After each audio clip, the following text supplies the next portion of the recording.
Ecología de la vida cotidiana.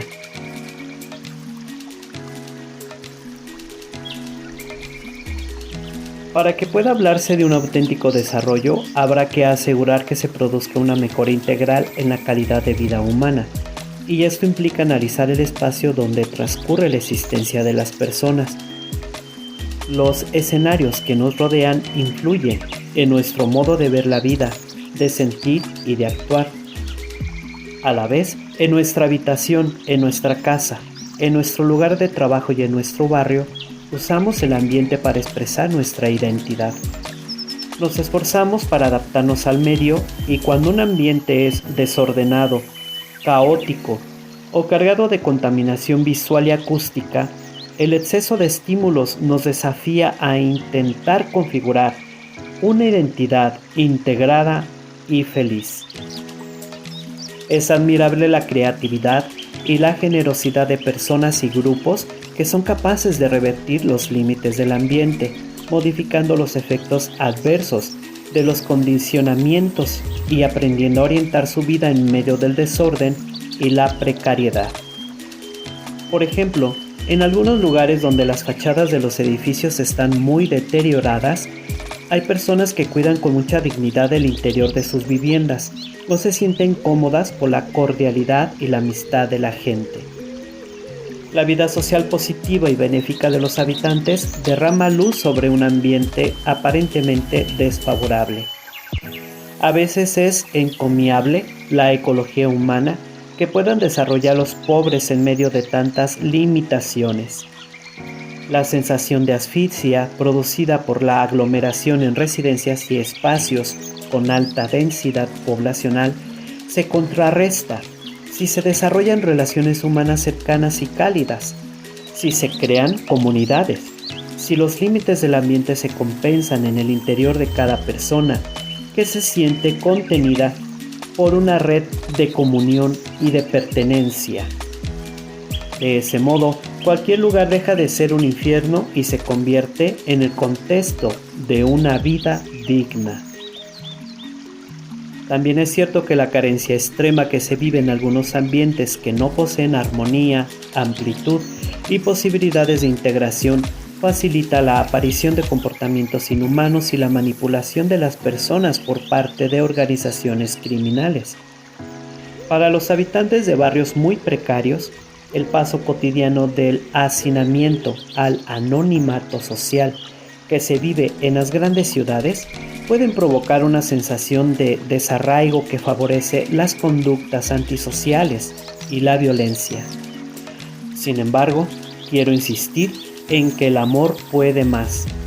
Muchas personas en estas condiciones son capaces de tejer lazos de pertenencia y de convivencia que convierten el hacinamiento en una experiencia comunitaria donde se rompen las paredes del yo y se superan las barreras del egoísmo.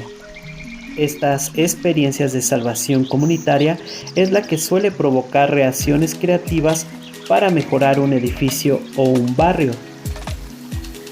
Dada la interrelación entre el espacio y la conducta humana, quienes diseñan edificios, barrios, espacios públicos y ciudades necesitan el aporte de diversas disciplinas que permitan entender los procesos, el simbolismo y los comportamientos de las personas. No basta la búsqueda de la belleza en el diseño, porque más valioso todavía es el servicio a otra belleza, la calidad de vida de las personas, su adaptación al ambiente, el encuentro y la ayuda mutua.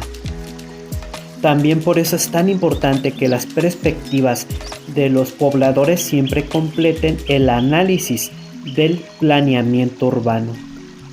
Hace falta cuidar los lugares comunes, los marcos visuales y los hitos urbanos que acrecientan nuestro sentido de pertenencia, nuestra sensación de arraigo, nuestro sentimiento y de estar en casa, dentro de la ciudad que nos contiene y nos une. Es importante que las diferentes partes de una ciudad estén bien integradas y que los habitantes puedan tener una visión de conjunto, en lugar de encerrarse en un barrio privándose de vivir la ciudad entera como un espacio propio compartido con los demás. Toda intervención en el paisaje urbano o rural debería considerar cómo los distintos elementos del lugar conforman un todo que es percibido por los habitantes como un cuadro coherente con su riqueza de significados.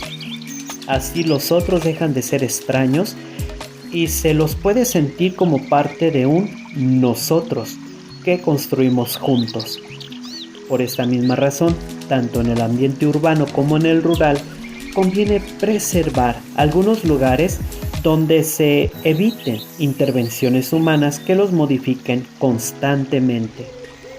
La falta de viviendas es grave en muchas partes del mundo, tanto en las zonas rurales como en las grandes ciudades, porque los presupuestos estatales solo suelen cubrir una pequeña parte de la demanda.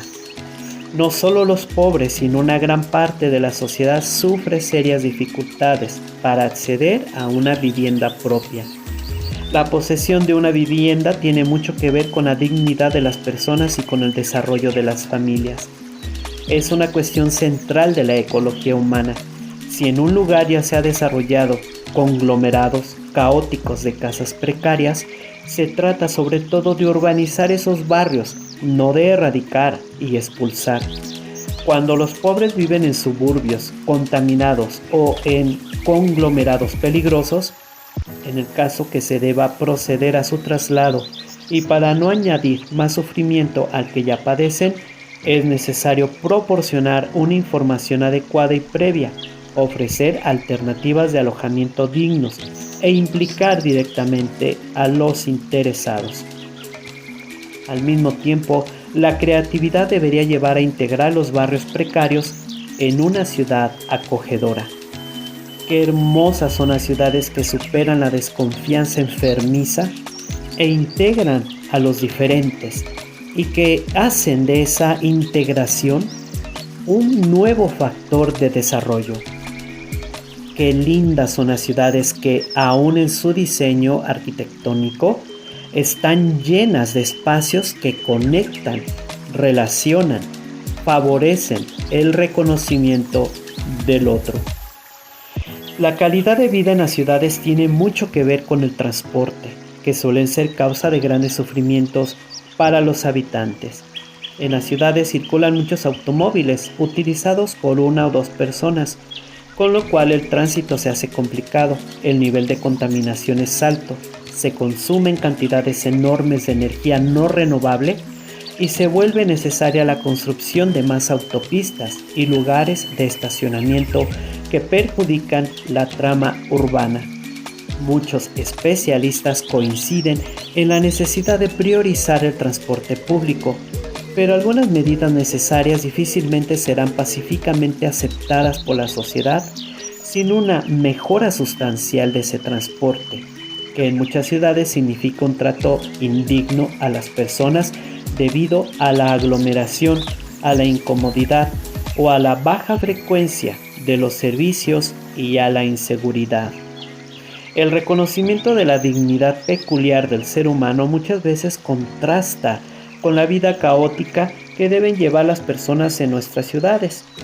Por esto no debería hacer perder de vista el estado de abandono y olvido que sufren también algunos habitantes de zonas rurales, donde no llegan los servicios esenciales y hay trabajadores reducidos a situaciones de esclavitud sin derechos ni expectativas de una vida más digna. La ecología humana implica también algo muy hondo, la necesaria relación de la vida del ser humano con la ley moral escrita en su propia naturaleza, necesaria para poder crear un ambiente más digno. Decía Benedicto XVI que existe una ecología del hombre porque también el hombre posee una naturaleza que él debe respetar y que no puede manipular a su antojo. En esta línea, cabe reconocer que nuestro propio cuerpo nos sitúa en una relación directa con el ambiente y con los demás seres vivientes. La aceptación del propio cuerpo como don de Dios es necesaria para acoger y aceptar el mundo entero como regalo del Padre y casa común. Mientras una lógica del dominio sobre el propio cuerpo se transforma en una lógica a veces sutil de dominio sobre la creación. Aprender a recibir el propio cuerpo, a cuidarlo y a respetar sus significados es esencial para una verdadera ecología humana. También la valoración del propio cuerpo en su femineidad o masculinidad es necesaria para reconocerse a sí mismo en el encuentro con el diferente.